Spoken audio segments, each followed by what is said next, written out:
Assalamualaikum warahmatullahi wabarakatuh. Alhamdulillahirobbilalamin. Assalatu wassalamu ala asrofil anbiya'i wal mursalin wa ala alihi washabihi ajmain amma ba'du. Perkenalkan, nama saya Erik Farezi Mahendra Putra. Di sini saya akan mempresentasikan hasil tugas saya yang berjudul Siasah Maliyah. Siasah maliyah adalah salah satu bagian terpenting dalam sistem pemerintahan Islam karena ini menyangkut tentang anggaran, pendapatan, dan belanja negara. Siasah maliyah dibicarakan bagaimana cara-cara kebijakan yang harus diambil untuk mengharmonisasikan dua kelompok ini agar kesenjangan antara orang kaya dan miskin tidak semakin lebar. Produksi, distribusi, dan konsumsi dilandasi oleh aspek-aspek keimanan dan moral, serta dijabarkan di dalam aturan-aturan hukum agar keadilan dan kepastian adalah benar pernyataan bahwa hukum tanpa moral dapat dijatuhkan kepada kezaliman dan moral tanpa hukum dapat menimbulkan ketidakpastian. Adapun sumber-sumber fikih siasah maliyah, yang pertama adalah Al-Quran. Al-Quran secara etimologi adalah bentuk masdar dari kata Qur'an yang berarti berbicara tentang apa yang ditulis padanya. Kata Quran digunakan dalam arti sebagai maka kitab yang diturunkan kepada Nabi Muhammad SAW.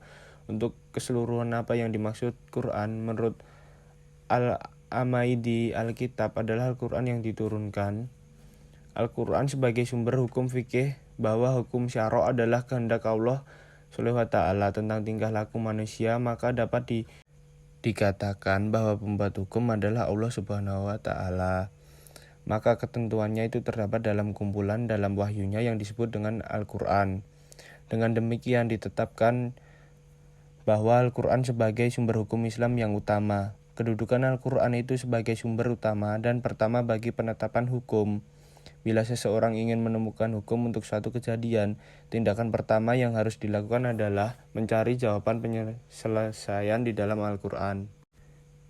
Jika menggunakan sumber hukum selain dari Al-Quran harus sesuai dengan petunjuk dari Al-Quran dan tidak boleh melakukan sesuatu yang bertentangan dengan Al-Quran. Kebijakan Al-Quran dalam menetapkan hukum menggunakan prinsip-prinsip. Yang pertama, memberikan kemudahan dan tidak menyulitkan. Yang kedua, menyedikitkan tuntunan. Yang ketiga, bertahap dalam menerapkan hukum. Yang keempat, sejalan dengan kemaslahatan manusia.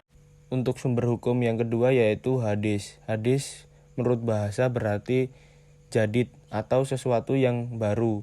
Lawan dari kata al-qadim atau sesuatu yang lama. Kata hadis juga berarti al-khobar atau berita, yaitu sesuatu yang dipercakapkan dan dipindahkan dari seseorang kepada yang lain. Kata jamak dari hadis adalah dari sudut pendekatan kebahasaan ini. Kata hadis dipergunakan baik dalam Al-Quran maupun hadis itu sendiri. Kemudian pada hadis dapat dilihat pada beberapa sabda Rasulullah SAW. Secara terminologi, ahli hadis dan ahli usul berbeda pendapat dalam memberikan pengertian hadis. Kedudukan hadis Nabi sebagai sumber otoritatif ajaran Islam yang kedua telah diterima oleh hampir seluruh umat Islam dan para ulama. Untuk materi yang ketiga adalah ruang lingkup siasah maliyah. Yang pertama adalah hak milik. Islam telah menetapkan adanya hak milik perseorangan terhadap harta kekayaan yang telah dihasilkan tidak melanggar hukum syara'. Dalam Islam juga menetapkan cara melindungi harta milik ini dari pencurian, perampokan, perampasan yang dilengkapi dengan saksi. Seorang pemilik harta juga memiliki hak menafsirkan hartanya dengan cara menjualnya, menyewanya, mewasiatkannya, menggadaikan, memberikan sebagian dari hak-hak ahli waris. Yang kedua, zakat. Zakat adalah sejumlah harta yang tertentu yang diwajibkan Allah untuk memberikan kepada orang yang berhak menerimanya. Zakat merupakan rukun Islam yang keempat. Zakat mulai diberlakukan dan diwajibkan kepada umat Islam pada tahun kedua Hijriah. Zakat meliputi zakat mal, yaitu binatang ternak, emas dan perak, biji, makanan yang mengenyangkan, buah-buahan. Ada juga zakat rikas dan zakat fitrah. Yang ketiga, ghanimah. Ghanimah adalah harta yang berhasil dirampas dari orang-orang kafir melalui peperangan. Yang keempat, jizyah. Jizyah adalah iuran negara yang diwajibkan atas orang ahli kitab sebagai imbangan bagi usaha pembela mereka dan melindungi mereka, atau sebagai imbalan bahwa mereka memperoleh apa yang diperoleh orang-orang Islam tersendiri, baik dalam memerdekakan diri, pemeliharaan harta, kehormatan, dan agama. Yang keempat, fa'i. Fa'i atau harta yang diperoleh tanpa pertempuran. Dasar acuannya ini terdapat firman Allah ketika pecah perang Bani Nadir dan pasca perang Badar sebagai berikut. Dan apa saja harta rampasan yang diberikan Allah kepada Rasul-Nya mereka, maka untuk mendapat itu kamu tidak mengerahkan seekor kuda pun dan tidak lupa seekor unta pun, tetapi Allah yang memberikan kekuasaan kepada Rasul-Nya terhadap siapa yang dikehendakinya. Yang keenam, Kharaj. Kharaj dari segi bahasa berasal dari akhroja yuhriju ihrajan, yang arti dasarnya mengeluarkan.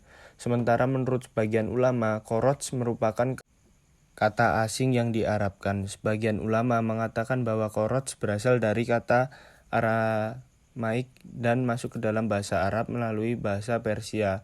Sementara Dairut Ma'arif Islamiyah mengatakan bahwa kharaj berasal dari bahasa Persia Choregia yang berarti pajak.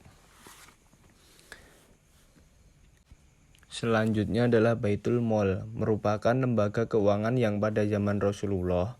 Baitul Mal sendiri bertugas dalam mengawasi kekayaan negara, terutama pemasukan dan pengelolaan maupun dengan masalah pengeluaran dan lain-lain. Baitul Mal pihak yang memiliki kewajiban dalam tugas khusus untuk melakukan penanganan atas segala harta yang dimiliki semua umat dalam bentuk pendapatan maupun pengeluaran. Yang terakhir adalah sumber pengeluaran dan penerimaan negara. Perkembangan yang sangat menarik perhatian adalah fakta teraturnya persoalan keuangan dalam negara Islam. Dapat diketahui dengan jelas uang pemasukan dan juga jalur pengeluarannya karena semua sudah ada peraturan di dalam agama Islam. Tetapi bahwa sejarah Islam dapat mencatat anggaran belanja negara di masa Abbasiyah. Di sini pada masa Abbasiyah menyebutkan dengan secara lengkap belanja negara dan secara porsinya, jenisnya, pemasukan, dan pengeluarannya. Sekian materi yang dapat saya sampaikan. Apabila ada salah kata mohon dimaafkan karena kesempurnaan hanyalah milik Allah Subhanahu wa taala saja. Wallahul muwaffiq ila aqwamit thoriq. Wassalamualaikum warahmatullahi wabarakatuh.